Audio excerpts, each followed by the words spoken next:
राखी पौर्णिमा आणि अशा वेळेला एका महाराष्ट्रातल्या पिंपरी चिंचवड हे आशियातलं सगळ्यात श्रीमंत महानगरपालिका असणारं शहर, पुणे शहरसुद्धा सुसंस्कृतच मानलं जातं.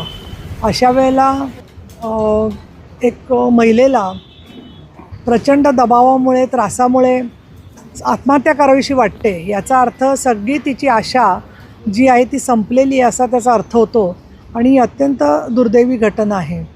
मी या ठिकाणचे वरिष्ठ पोलीस निरीक्षकांशी बोलले तसं माझ्याकडे अनेक लोकांनी वेगवेगळी माहिती आणून दिलेली आहे, कळवलेली आहे आणि त्याच्यामध्ये एक दिसते की पतीची व्यसनाधीनता आणि त्याचबरोबर माहेरी एवढं माहेर सक्षम असून म्हणजे मी सुद्धा एक स्त्री आहे.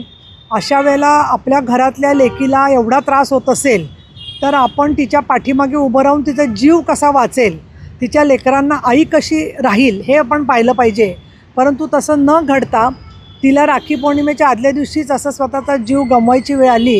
ही खूप दुर्दैवी घटना आहे. पोलीस सखोल तपास दिलंच.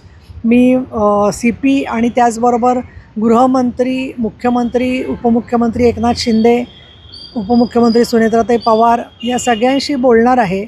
मला असं वाटतं की त्याचे कुठे जे लोक लागेबांधे असतील त्यांच्याकडून पतीचे, त्याचबरोबर विशेष म्हणजे ज्या भगिनी शिल्पा त्यांचा मृत्यू झालेला आहे त्यांची स्वतःची वहिनी ही नगरसेविका आहे.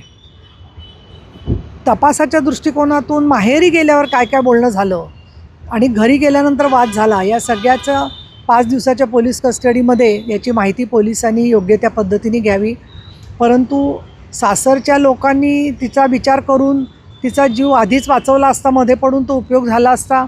याच्यापूर्वी जर का कधीतरी छळ होत होता तर पोलिसांकडे त्यांनी तक्रार करणं किंवा भरोसा सेलकडे जाणं किंवा समुपदेशन करून पती समझोता घडवणाऱ्याही बऱ्याच संस्था आहेत, तिथे न जाता अशा प्रकारांनी मुलींनी मार्ग हाताळू नये आणि स्वतःचं जीवन संपवू नये.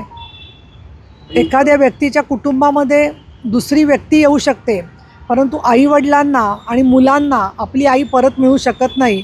हे एक भावना सासरच्यांचे जे जबाबदार असतील त्यांच्यावर कारवाई होईलच, परंतु माहेरच्यांचं पण आपल्या मुलीचा जीव वाचवण्यात तेवढाच हात असायला पाहिजे, तेवढीच त्यांची जबाबदारी आहे असं मला इथे सांगावंसं वाटतं.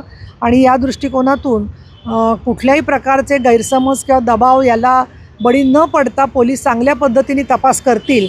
आणि अजून कोणाकडे समजा या संदर्भातली माहिती असेल, तिच्या ओळखीचे नातेवाईक म्हणा, मैत्रिणी म्हणा, तर ती देखील त्यांनी पोलिसांच्याकडे जरूर द्यावी असं मला वाटतं. पुणे शहर, पिंपरी चिंचवड आणि